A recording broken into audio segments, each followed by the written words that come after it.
Did you know that there are secret teachings of Jesus Christ that they don't want you to know about? Did you know they're not being kept from us if they've all been published online for us to read? I'm still spinning. It's called the Gospel of Thomas, and it's packed with 114 sayings of Jesus Christ that they decided to remove from the Bible. You cannot remove something from the Bible if it was never included in the Bible. There is no evidence the Gospel of Thomas was ever included in any Orthodox Christian canon, and it definitely was not included in the canon we use, which is the canon of St. Athanasius the Great. And now, the reason that this isn't in today's Bible is because in 325 AD, Emperor Constantine actually went through and took out a bunch of information from the Bible. I swear, conspiracy theorists blame everything on Constantine the same way fundamentalists blame everything on the devil.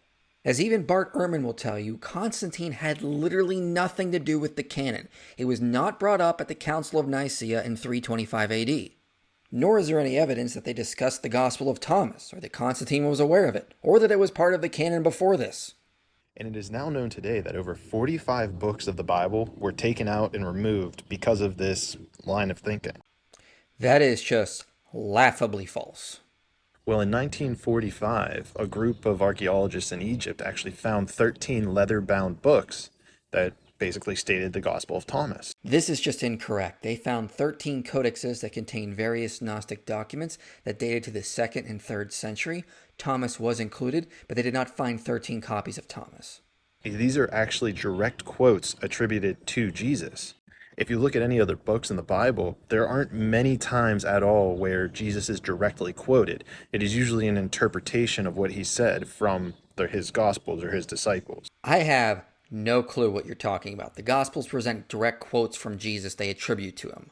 So with that being said, the 114 quotes are literally just that. They're quotes from Jesus. This is unlikely. Most scholars see Thomas as a late 2nd century Syrian tradition. Nicholas Perrin has noted that Thomas seems to follow the ordering of Tatian's Diatessaron, which was a work that attempted to harmonize the four Gospels, and it wasn't put together until midway through the 2nd century. This would mean Thomas was not written until after the Diatessaron was put together. Dr. Simon Gathercole has noted that Thomas seems dependent on the canonical four Gospels.